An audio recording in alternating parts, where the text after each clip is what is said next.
अब प्रोपोनिन में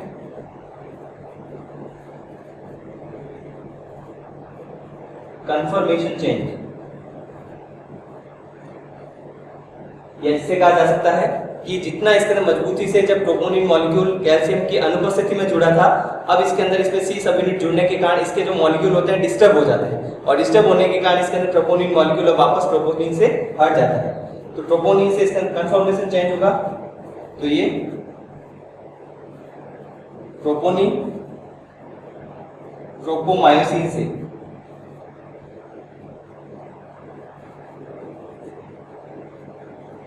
अब लंबे समय तक जुड़ा नहीं रहता है,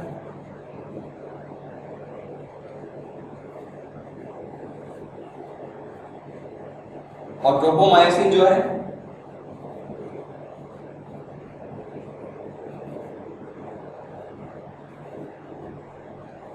एक्टिन जो फिलामेंट होता है, एक्टिन का जो मॉलिक्यूल होते हैं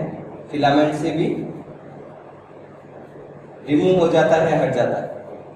कि पहले टाइटली बाइंडिंग थे जब कैल्शियम इसके अंदर नहीं आ रहा था, लेकिन अब इसके अंदर प्रोपोमायोसिन और इसके अंदर कह सकते हैं पहले प्रोपोनिन हटेगा और फिर प्रोपोमायोसिन भी एक्टिन से हट जाता है।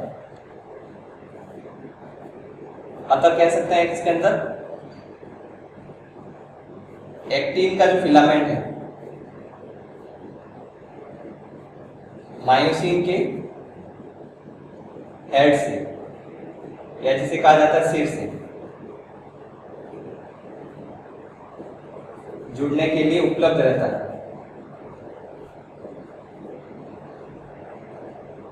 अब इसके अंदर मायोसिन का जो हेड है एक्टिन से जुड़ सकता है, और ये कब जुड़ेगा? जब इसके अंदर कह सकते हैं किसी प्रकार का सिग्नल मसल्स के द्वारा इसके अंदर या पेशियों में, जब इसके अंदर ब्रेन या मस्तिष्क के द्वारा आता है, लेकिन सिग्नल नहीं आएगा तब तक इसके अंदर कह सकते हैं, आपको बताया है जैसे इसने बताया आपको कि इसमें सिग्नल नहीं होगा तो इसके अंदर किसी प्रकार का विध्रुवीकरण नहीं होगा, और वह नहीं होगा तो इसके अंदर सार्कोप्लाज्मिक रेटिकुलम से इसके अंदर कैल्शियम रिलीज नहीं होंगे, और नहीं होंगे तो सी सब यूनिट से कैल्शियम नहीं जुड़ेंगे। तो यहाँ पर इसके अंदर कह सकते हैं मायोसिन जो हेड है वह एक्टिन फिलामेंट से नहीं जुड़ पाएगा। इसमें कह सकते हैं ये जो प्रोसेस होता है जब मायोसिन का इसके अंदर हेड इसके अंदर जो एक्टिन फिलामेंट से जुड़ता है और फिर इसके अंदर कह सकते हैं मसल्स का कॉन्ट्रैक्शन करवाता है। किस प्रकार से करवाता है? जैसे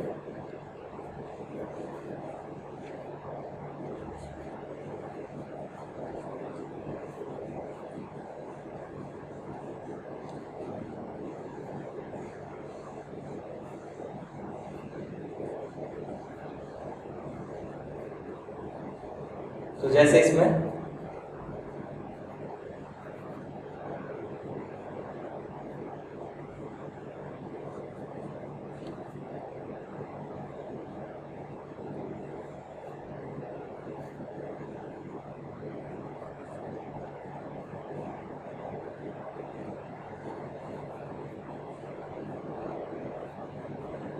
ये मायोसिन है, और इसके अंदर यहाँ पर पाए जा रहे हैं मायोसिन मॉलिक्यूल अभी हेड से नहीं जुड़ा है, लेकिन जब भी इसके अंदर कह सकते हैं एक्टिन का फिलामेंट जो इतने इसके अंदर कह सकते हैं पोर्शन की बात करें जो होता है एक्टिन फिलामेंट, ये फ्री नहीं रहता है जब, क्योंकि इसके अंदर इसके ऊपर भी ट्रोपोमायोसिन जुड़ा है, और ट्रोपोमायोसिन के ऊपर इसके अंदर यहाँ पर 3 सब यूनिट का इसके अंदर प्रोटीन जुड़ा है जब कैल्शियम इसके अंदर अब्सेंट होता है। इसलिए जब भी इसके अंदर कैल्शियम इसके अंदर जुड़ेगा तो ये सभी इसके सब यूनिट हट जाएंगे और एक्टिन मॉलिक्यूल इसके अंदर यहाँ पर फ्री हो जाता है। जैसे कह सकते हैं इस प्रकार से ये जब इसके अंदर फ्री होगा तो हेड इसके अंदर जो है इस प्रकार से इससे जुड़ जाता है।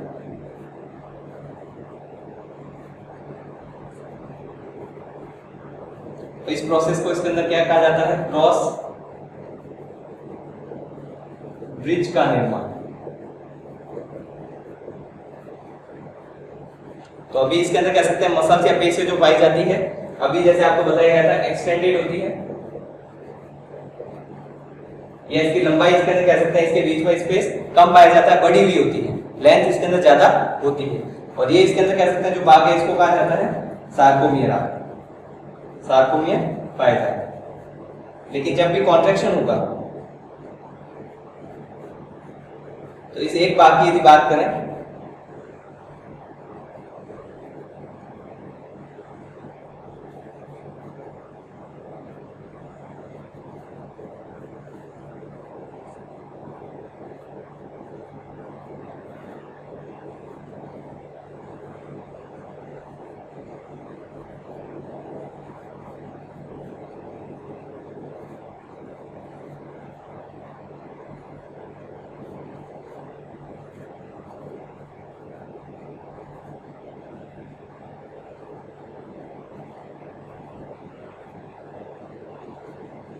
इस प्रकार से पाया जाएगा। जब भी कॉन्ट्रैक्शन होता है, संकुचन होता है, ये किस प्रकार से होगा, जैसे तो ये क्रॉस ब्रिज हो गया, ये आपके थिन फिलामेंट हो गया, या जिसको कहा जाता है एक्टिन फिलामेंट,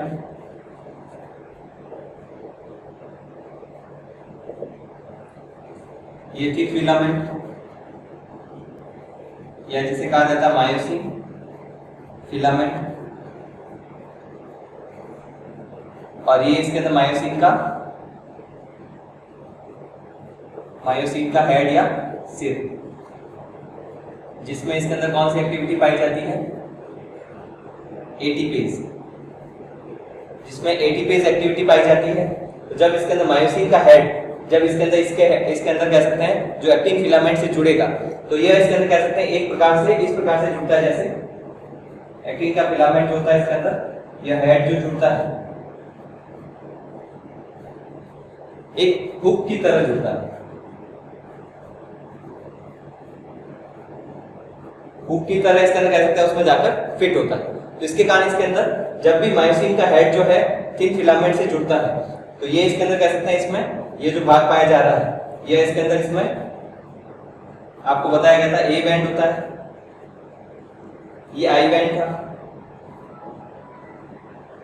बीच का जो है इसके अंदर कह सकते हैं ये वाला जो है वो एच कहलाता है, और ये इसके अंदर कह सकते हैं जेड लाइन, और दो जेड लाइन के बीच का स्पेस जो है वो सार्कोमेर कहलाता है। तो जब भी इसके अंदर कह सकते हैं यह एक्टिन का जो फिलामेंट होता है, इसमें इसके अंदर जो मायोसिन का हेड फिट होता है, हुक की तरह जुड़ता है। अब इसके हुक की तरह जब इसके अंदर कह सकते हैं एक्टिन फिलामेंट से जुड़ेगा, तो यह इसके अंदर कह सकते हैं एक्टिन का फिलामेंट जो होता है इसके अंदर कह सकते हैं इसको थिन फिलामेंट जो होता है इसके अंदर कह सकते हैं इसको डिस्प्लेस करवाता है, मायोसिन का हेड इसको मूवमेंट करवाता है। तो जब इसके अंदर कह सकते हैं इसमें फिट रूप से जुड़ा हुआ होगा तो इसको आगे की ओर मूवमेंट करवाएगा। इसी प्रकार से जब इससे जुड़ा है तो इसको इसके अंदर कह सकते हैं इस डायरेक्शन में मूवमेंट करवाता है। इसको इसके अंदर कह सकते हैं हेड को इसके अंदर कह सकते हैं जब फिट हो जाता है तो वह इसके अंदर हुक की तरह जुड़कर मजबूती से इसके उसको आगे की ओर मूवमेंट करवाता है। तो आगे की ओर जब इसके अंदर इसका मूवमेंट होगा, हुक की तरह इसके अंदर कह सकते हैं जुड़ा है, और इसका भी इसके अंदर कह सकते हैं इधर मूवमेंट होगा, और इसका इसके हेड का इधर की ओर मूवमेंट होगा। तो जो का अभी बताया था आपको इसके अंदर स्लाइडिंग फिलामेंट थ्योरी में स्लाइडिंग हो रही है इसके अंदर फिलामेंट्स की, एक्टिन और इसके अंदर कह सकते हैं जो इसके अंदर मायोसिन हेड है उसके इसके अंदर फिलामेंट की स्लाइडिंग हो रही है, जिसके कारण अब जब भी कॉन्ट्रैक्शन होता है तो सार्कोमेर की लेंथ जैसे इसके अंदर कह रहे हैं कि यहाँ पर कम हो जाएगी। सार्कोमेर की लेंथ कम होना मतलब इसके अंदर आपको इसलिए बताया गया है, बड़ा करके बताया गया है, लेकिन लेंथ इसके अंदर यहाँ पर कम हो जाती है। क्यों? क्योंकि इसके अंदर जब इसके अंदर दोनों थिन फिलामेंट डिस्प्लेस करके पास में आते हैं, पास में आने के कारण इसके अंदर कह सकते हैं उसमें डिस्टेंस इसके अंदर कम हो जाती है, और जेड लाइन के बीच का स्पेस कम हो जाएगा। तो इसके अंदर कहा जाता है कि मसल्स का कॉन्ट्रैक्शन हुआ है या मसल्स का संकुचन होता है, जो कि इसके अंदर स्केलेटल मसल्स में इस प्रकार से पाया जाता है। जो पेशियां होती है कंकाल पेशियां, उसमें इस प्रकार का संकुचन पाया जाता है। तो इसमें अभी आपको जैसे बताया गया था सार्कोमेर छोटा हो जाता है, इसमें हुक की तरह इसके अंदर कह सकते हैं थिन फिलामेंट जो होता है, एक्टिन फिलामेंट जो होता है वह डिस्प्लेस करता है हुक की तरह, हेड इससे जुड़कर वह इसको आगे की ओर मूवमेंट करवाता है। जब आगे की ओर मूवमेंट होगा, इसका भी इधर मूवमेंट होगा, तो इसके बीच का स्पेस आप देख सकते हैं कितना इसके अंदर यहाँ पर कम हो जाता है। इसके कारण इसके अंदर कहते हैं कि पहले जब इसके अंदर यह मसल्स या पेशियां जो पाई जाती है या विश्राम अवस्था में होती है तो इसके अंदर कह सकते हैं एक्सटेंडेड होती है, बड़ी भी होती है, लेकिन जब कॉन्ट्रैक्शन होता है उस समय इसके अंदर कह सकते हैं सार्कोमेर की लंबाई छोटी हो जाती है। और इस पर इसके अंदर कह सकते हैं जो मूवमेंट होता है, जो थ्योरी दी गई थी इसके अंदर वो इसीलिए दी गई थी जैसे स्लाइडिंग फिलामेंट, क्योंकि स्लाइडिंग हो रही है इसके अंदर एक फिलामेंट की दूसरे फिलामेंट, इसके कारण इसके अंदर कह सकते हैं यहाँ पर कॉन्ट्रैक्शन होता है। और कॉन्ट्रैक्शन जब भी होता है इसमें मुख्य रूप से इसके अंदर आपको जब भी ब्रेन से सिग्नल मिलता है तभी ये कॉन्ट्रैक्शन प्रोसेस होगा, जो आपको अभी फ्लो चार्ट के द्वारा बताया कि इसके अंदर कह सकते हैं जो सिग्नल नहीं मिलेगा तो कैल्शियम रिलीज नहीं होंगे, और इसके अंदर कैल्शियम रिलीज नहीं होंगे तब तक इसके अंदर एक्टिन फिलामेंट इसके अंदर मायोसिन हेड से जुड़ने के लिए उपलब्ध नहीं रहेगा। ये प्रोसेस जो होता है इसके अंदर पूरा स्टेप जो होता है कॉन्ट्रैक्शन के बाद में, सेकेंड स्टेप रिलैक्सेशन। रिलैक्सेशन या जिसे कहा जाता है विश्राम अवस्था, क्योंकि मसल्स एक बार कॉन्ट्रैक्ट होने के बाद में या कैल्शियम की इस उपस्थिति में इसके अंदर मसल्स जब इसके अंदर एक्टिन और मायोसिन फिलामेंट जो है वह इसके अंदर एक दूसरे पर डिस्प्लेस करते हैं, मूवमेंट करने के बाद में इसके अंदर नेक्स्ट जो अवस्था होती है वापस उसको विश्राम अवस्था में लाया जाए, और विश्राम अवस्था में जब आएगी तब वापस इसके अंदर कह सकते हैं उसको कॉन्ट्रैक्ट किया जा सकता है। इस प्रकार से इसके अंदर ये साइकिल चलता रहता है। तो विश्राम अवस्था में कौन कौन सी इसके अंदर क्रियाएं होती है, जैसे इसके अंदर जो कि कॉन्ट्रैक्शन के विपरीत होगी। कॉन्ट्रैक्शन में या मसल्स का जो पेशियों का संकुचन होता है उसमें जो भी इसके अंदर कह सकते हैं क्रियाएं होती है या एक्टिविटी होती है, उसके बिल्कुल विपरीत जो क्रियाएं हैं वह इसके अंदर विश्राम अवस्था में पाई जाती है। जैसे इसके अंदर नर्वस सिस्टम या जो ब्रेन है,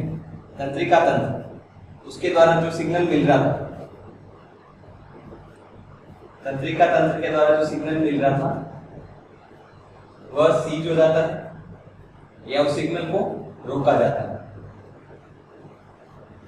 तंत्रिका तंत्र के द्वारा सिग्नल जो मिल रहा था जो कि इसका न्यूरोट्रांसमीटर के रूप में या नर्व इंपल्स के रूप में मिल रहा था, इसमें आपको बताया इसके अंदर कि इसके अंदर जब भी इसके अंदर तंत्रिका तंत्र और मसल्स या पेशियां आपस में जुड़ी होती है और जुड़ी होने के कारण इसके अंदर मसल्स या पेशियां जो है तंत्रिका तंत्र के द्वारा सिग्नल जब मिलता है तभी इसके अंदर कॉन्ट्रैक्ट होती है, नहीं तो इसके अंदर ये विश्राम अवस्था में है या कह सकते हैं यह जो है तंत्रिका तंत्र में नियंत्रण में होने के कारण इसके अंदर कॉन्ट्रैक्ट नहीं करती है जब तक उसको सिग्नल नहीं मिलेगा। लेकिन एक बार जब कॉन्ट्रैक्ट हो गई उसके बाद में वापस इसके अंदर जब उसको रिलैक्स करना है तो तंत्रिका तंत्र ही इसके अंदर कह सकते हैं वो सिग्नल देता है, तो वापस इसको सिग्नल दिया जाता है जिसके कारण इसके अंदर अब सिग्नल सीज हो गया और इस सिग्नल को इसके अंदर रोका जाएगा। सिग्नल इसके अंदर कह सकते हैं रोका जाएगा, जिससे क्या होगा नेक्स्ट एक्टिविटी,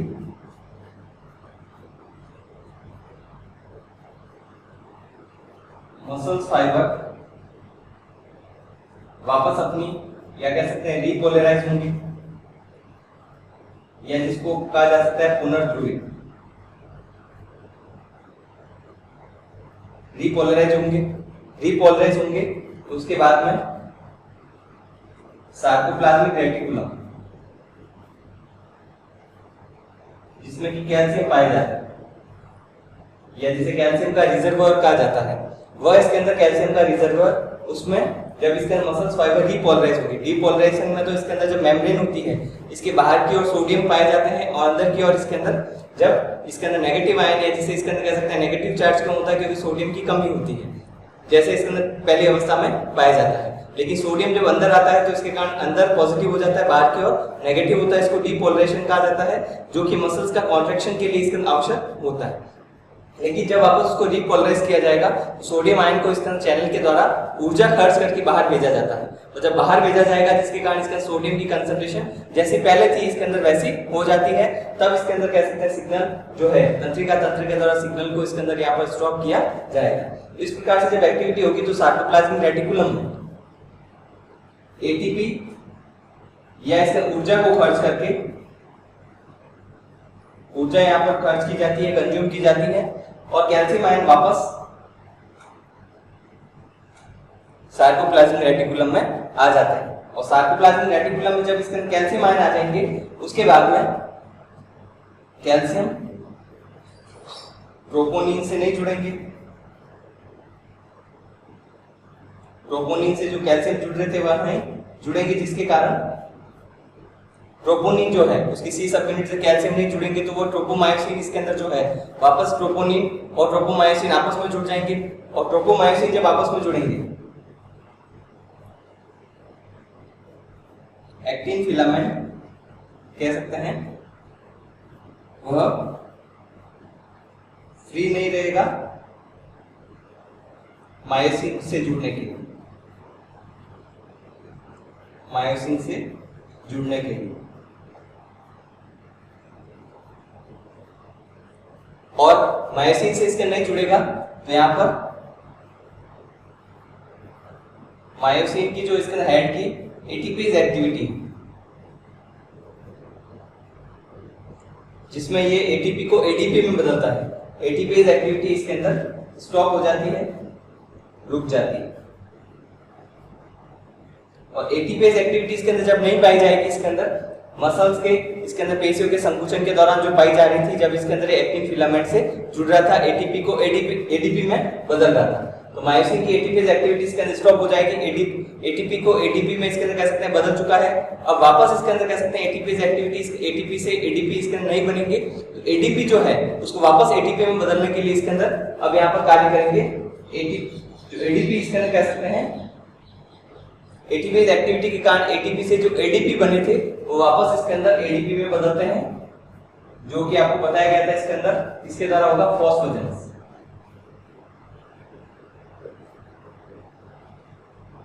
फॉस्फोजेनेसिस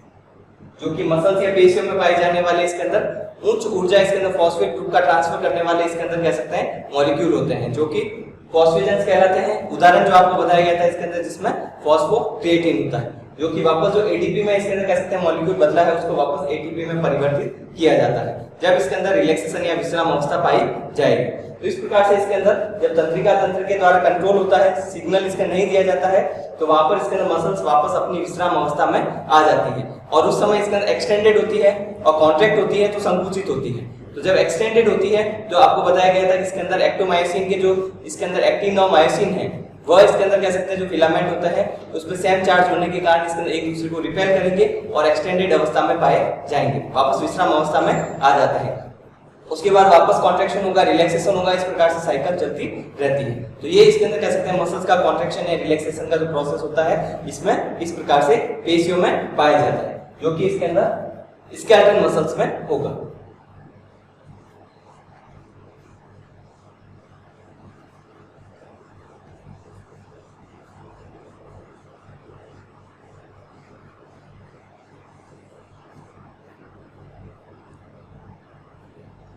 मसल्स या पेशियों के अंतर्गत ही एक जैसे टॉपिक है इसमें, या इसके अंदर आपको वेरी शॉर्ट आंसर में या जो इसके अंदर वन वर्ड एक नंबर के क्वेश्चन आता है उसमें पूछा जा सकता है कि इसके अंदर एक तो होता है मसल ट्विच, पेशियों ट्विच, ये क्या होता है मसल ट्विच या पेशियों ट्विच। जैसे इसके अंदर हार्ट के बारे में जब आपको बताया था उसमें इसके अंदर एक था कार्डियक साइकिल जिसमें इसके अंदर 3 प्रकार की एक्टिविटी होती है, तब इसके अंदर ब्लड को पंप किया जाता है। वेंट्रिकल से इसके अंदर एरोटा में भेजा जाता है या इसके अंदर एट्रियम या ऑरिकल का संकुचन होता है तो ब्लड वहां पर आता है। उसी प्रकार से जैसे इसके अंदर जैसे ब्लड को इसके अंदर पंप करने के लिए एक्टिविटी में 3 अलग अलग प्रकार की रिएक्शन हो रही थी, 3 इसके अंदर जो रिएक्शन हो रही थी उसको इसके अंदर 0.8 सेकंड का जो टाइम लगता है जिसको कार्डियक साइकिल कहा जाता है। उसी प्रकार से मसल्स या पेशियों में भी जब एक्टिविटी होती है या उसको संकुचित करवाना होता है, किसी प्रकार का कार्य करवाना होता है, उस समय इसके अंदर कह सकते हैं इसमें 3 प्रकार की एक्टिविटी होगी, 3 प्रकार की क्रियाएं।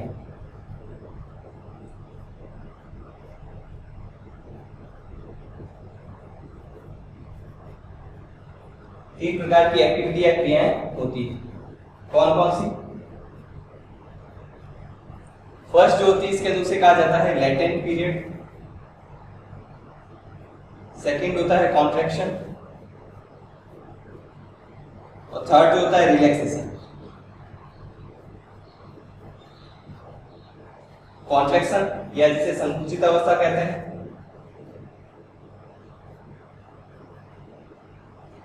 रिलैक्सेशन जिसे विश्राम अवस्था कहते हैं,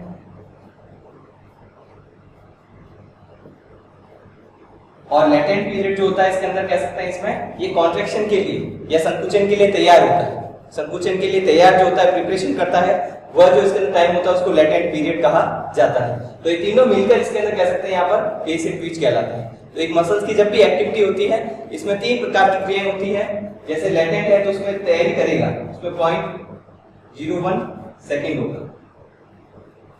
ये 0.04 सेकेंड होता है, सबका टाइम अलग अलग है, 0.05 सेकेंड। तो ये सभी मिलकर 0.10 सेकेंड।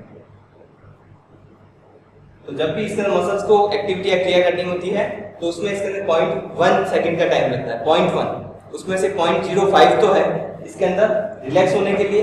कॉन्ट्रैक्शन के लिए 0.04 सेकेंड, और इसके अंदर कह सकते हैं 0.01 सेकेंड उसको प्रिपेयर होने के लिए लेटेंट पीरियड। तो इसको इस प्रकार से भी समझ सकते हैं मसल्स का जो कॉन्ट्रैक्शन है जैसे तंत्रिका तंत्र के नियंत्रण में होता है, तो नियंत्रण में होता है तो वो इसके अंदर कह सकते हैं मुख्य रूप से किस पे डिपेंड करता है, जब आयन की कंसंट्रेशन या सिग्नल मिलेगा। और सिग्नल कैसे मिलता है? आयन की कंसंट्रेशन के रूप में, सोडियम को बाहर भेजना या अंदर लाना, इसका डीपोलराइज करना या रीपोलराइजेशन के रूप में होता है। तो उसकी कंसंट्रेशन को जो मेजर किया जाता है वो इसके अंदर कह सकते हैं मिली वोल्ट में किया जाता है। और एक इसके अंदर मिली सेकेंड यहाँ पर इसके अंदर कह सकते हैं किस इसके अंदर कैसे एक्टिविटी में कितना टाइम लग रहा है इसके अंदर, वह डिपेंड करता है इसके अंदर कह सकते हैं एक्टिविटी कौन सी या किस प्रकार की हो रही है। और उसमें भी इसके अंदर कह सकते हैं उस समय वह इसके अंदर कह सकते हैं लेटेंट फेज में है या कॉन्ट्रैक्शन फेज में है या रिलैक्सेशन फेज में है, तीनों इसके अंदर एक्टिविटी मिलकर इसके अंदर यहाँ पर मसल ट्विच का निर्माण करेंगे। तो जब भी एक प्रकार की एक्टिविटी होती है उस समय इसके अंदर मसल ट्विच जो होगा उसमें 3 प्रकार की क्रियाएं पाई जाएगी जो कि इसके अंदर आपको बताई गई। एक होता है रिफ्रैक्टरी पीरियड, रिफ्रैक्टरी पीरियड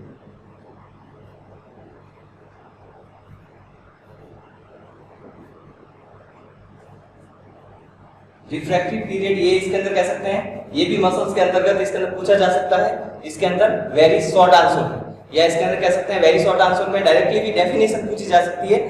इसके अंदर रिफ्रैक्टरी पीरियड क्या होता है। वापस इसको पढ़ेंगे, इसके अंदर नर्वस सिस्टम की जब बात करेंगे उसमें भी इसके अंदर कह सकते हैं रिफ्रैक्टरी पीरियड पाया जाता है। तो इसके अंदर रिफ्रैक्टरी पीरियड इसके अंदर वह होता है जब इसके अंदर एक मसल्स या पेशियां जब इसके अंदर कह सकते हैं उसको सिग्नल मिलता है, सिग्नल मिलने के बाद में विभिन्न प्रकार की जो क्रियाएं होती है, लेटेंट फेज है, कॉन्ट्रैक्शन होना या इसके अंदर कह सकते हैं थर्ड रिलैक्सेशन होना। लेकिन ये तीनों एक्टिविटी होने के बाद में मसल बीच में इसका रिलैक्स करती है। रिलैक्स का मतलब होता है कि इसका रिलैक्सेशन फेज नहीं, मतलब उसमें किसी प्रकार की एक्टिविटी नहीं होता है या कह सकते हैं गैप होता है।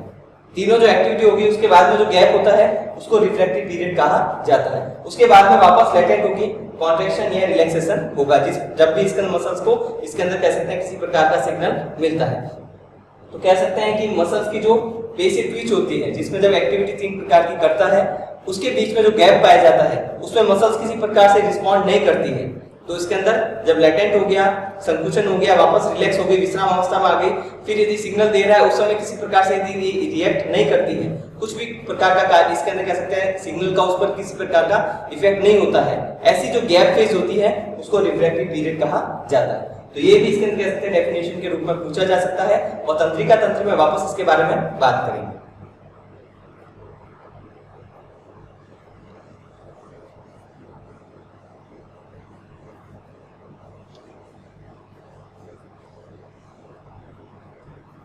नेक्स्ट इसके अंदर स्टार्ट करते हैं आप नेक्स्ट टॉपिक एक्सक्रीशन या जिसे कहा जाता है उत्सर्जन। उत्सर्जन का जो सामान्य मीनिंग होता है वेस्ट या अपशिष्ट को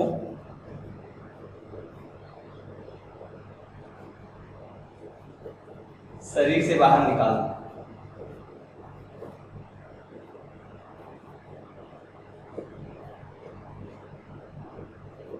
या कह सकते हैं इसके अंदर रिमूवल ऑफ वेस्ट फ्रॉम इसके अंदर body, from animal body.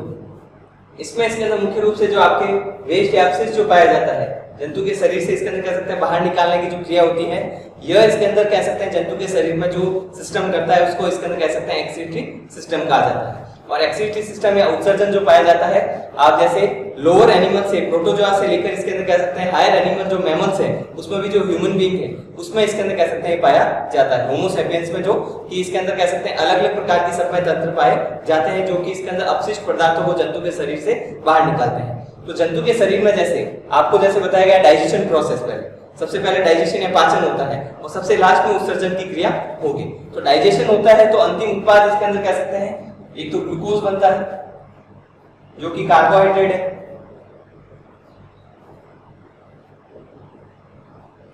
Second इसके अंदर प्रोटीन है, उसमें अंतिम उत्पाद बनता है अमीनो अम्ल, और लिपिड जो होते हैं इसके अंदर फैट या वसा,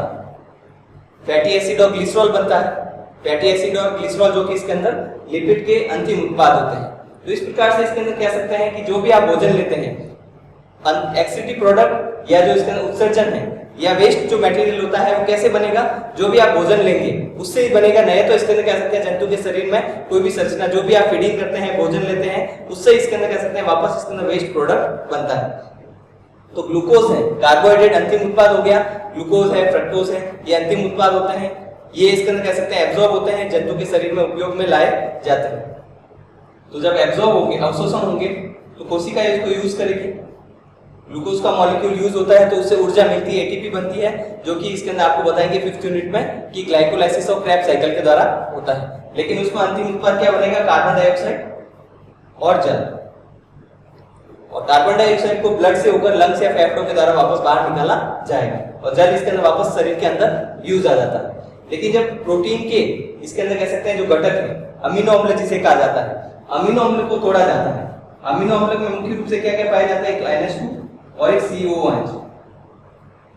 स्ट्रक्चर यही होता है इसका अमीनो एसिड का। कार्बन में तो R2 होगा, वो एसिड भी हो सकता है, बेस भी हो सकता है, डिपेंड करता कौन सा अमीनो अम्ल है। उसके अलावा COH एसिड और NH2 और इसके अंदर थर्ड इसके अंदर हो सकता है हाइड्रोजन आयन से जुड़ा हुआ पाया जाएगा। इसको इस प्रकार से भी लिख सकते हैं,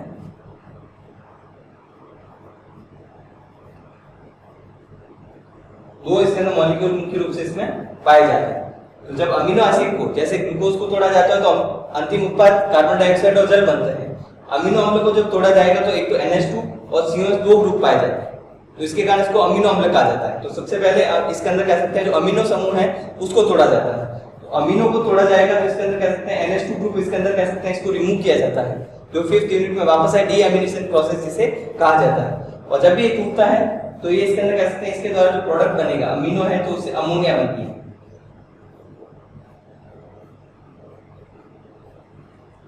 अमोनिया इसके अंदर बहुत ज्यादा घातक है, मोर टॉक्सिक, शरीर के लिए इसके अंदर सबसे ज्यादा घातक है,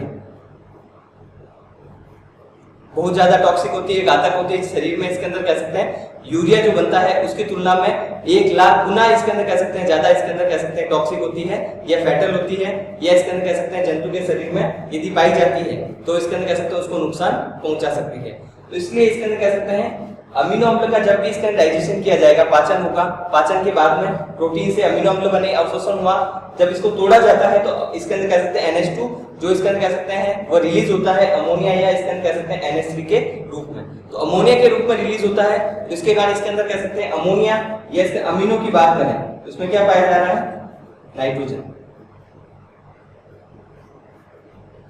तो ऐसे जो इसके अंदर कह सकते हैं अपशिष्ट जिसमें नाइट्रोजन पाया जाता है, इनके कारण इसको नाइट्रोजन अपशिष्ट कहा जाएगा,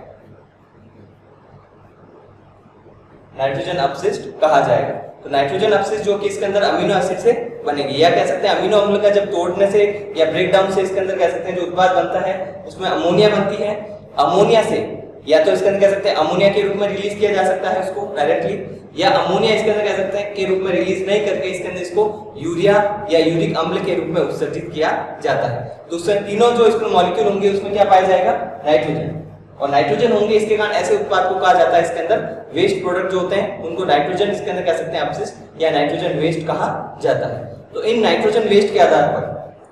नाइट्रोजन अपशिष्ट को उत्सर्जन के आधार पर इसके अंदर कह सकते हैं 3 प्रकार के एनिमल या 3 प्रकार के इसके अंदर जंतु, उनको इसके 3 भागों में डिवाइड किया जा सकता है। कौन कौन से, जैसे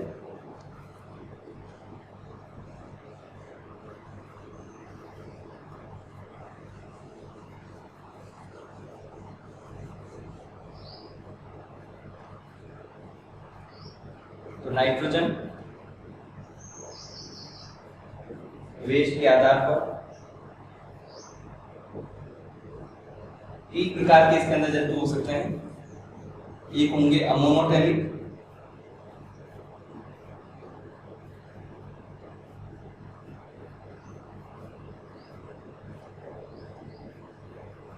दूसरे होंगे इसके अंदर यूरिकोटेलिक, और थर्ड होंगे इसके अंदर यूरियोटेलिक। Ureotelic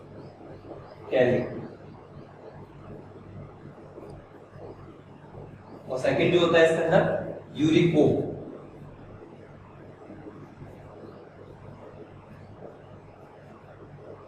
uricotelic animal.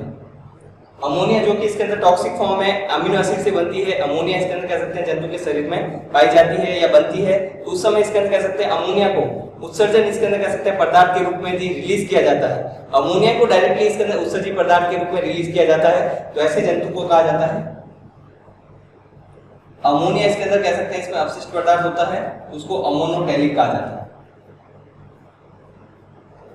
और अपशिष्ट पदार्थ यदि इसके अंदर कह सकते हैं अमोनिया नहीं होगा, यूरिक अम्ल है, यूरिक एसिड या जिसे कहा जाता है यूरिक अम्ल।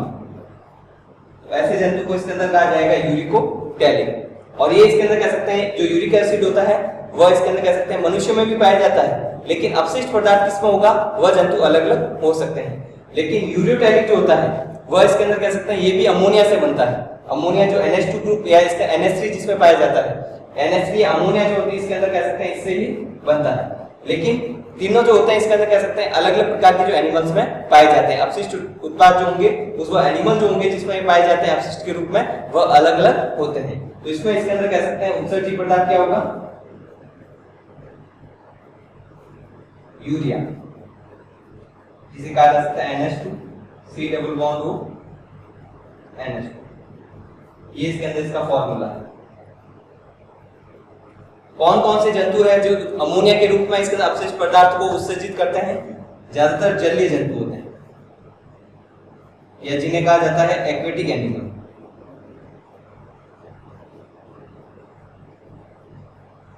एक्वेटिक एनिमल या जलीय जंतु जो होते हैं वह इसके अंदर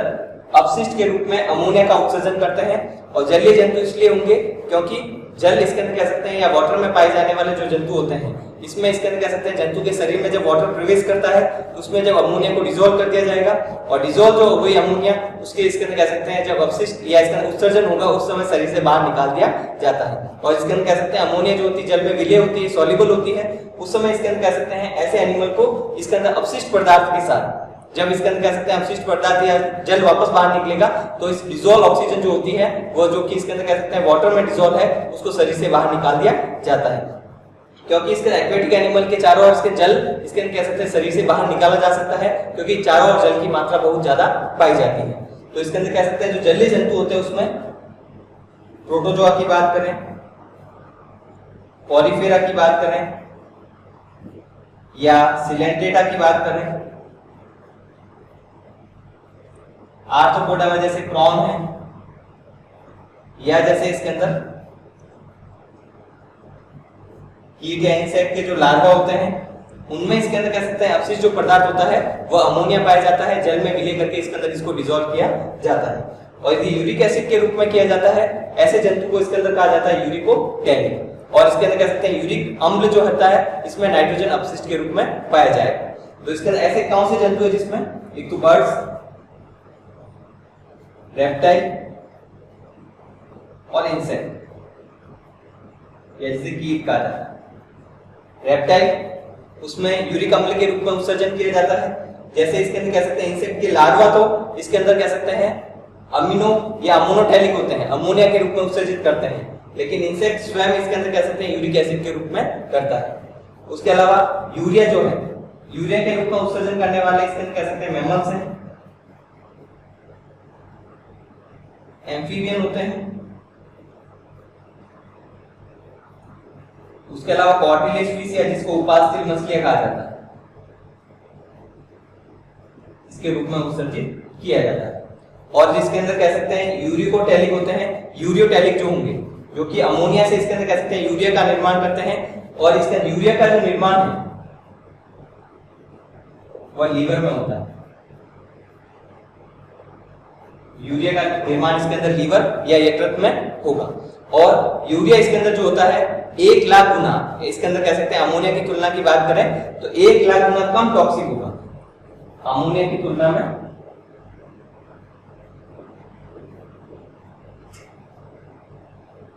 कम टॉक्सिक अमोनिया की तुलना में यदि यूरिया की बात करें इसके कारण इसके अंदर इनको यूरिया में बदला जाता है। और इसके अंदर कह सकते हैं यूरिया या यूरिक एसिड में बदलने का कारण ये है क्योंकि ये दोनों जो इसके अंदर कह सकते हैं यूरियोटैलिक हो या इसमें इसके अंदर कह सकते हैं या यूरिकोटैलिक एनिमल हो, दोनों स्थल पर पाए जाते हैं जहां पर पानी की कमी होती है। तो जल को शरीर से बाहर नहीं निकाला जाता है, जल को इसके अंदर कह सकते हैं शरीर में संचित किया जाता है, स्टोर किया जाता है। इसके कारण इसके अंदर कह सकते हैं यूरिकोटैलिक और यूरियोटैलिक एनिमल में जल इसके अंदर शरीर से कम बाहर जाए, इसके कारण उनको यूरिया और यूरिक एसिड में बदला जाता है। और यूरिक एसिड जो है मनुष्य के शरीर में भी पाया जाता है लेकिन उसका अपशिष्ट पदार्थ नहीं होगा। यूरिक एसिड जो पाया जाता है वह यदि किडनी में, जॉइंट में पाया जाता है किडनी या व्रत में।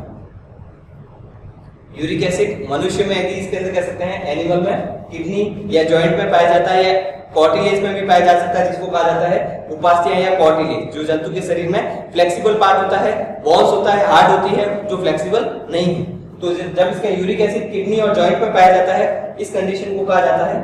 गाउट।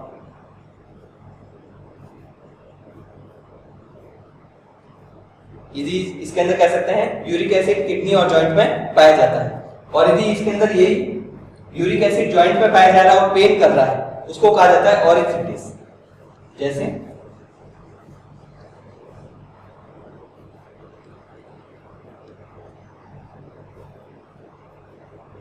किडनी में इसके अंदर पाया जा रहा है, लेकिन जॉइंट में इसके अंदर यूरिक एसिड है, यूरिक एसिड इसके अंदर यहाँ पर डिपॉजिट हो जाता है, जमा हो जाता है। जैसे किडनी में इसके अंदर यहाँ पर जॉइंट में डिपॉजिट हो रहा है, और डिपॉजिट हो रहा है इसके अंदर या जमा हो रहा है, तो उसको तो इसके अंदर गाउट कहा जाता है। लेकिन जॉइंट में पाया जा रहा है, यूरिक एसिड डिपॉजिट हो रहा है, जमा हो रहा है और पेन करता है, दर्द, इस कंडीशन को कहा जाता है ऑर्थराइटिस।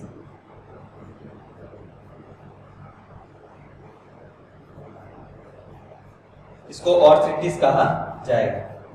जो कि इसके अंदर यूरिक एसिड जो है वह इसके अंदर कह सकते हैं जंतु के शरीर में या मनुष्य में जैसे बात करें तो जॉइंट में इसके अंदर पाया जाए, यदि पेन या दर्द करता है उसको ऑरिथ्रेट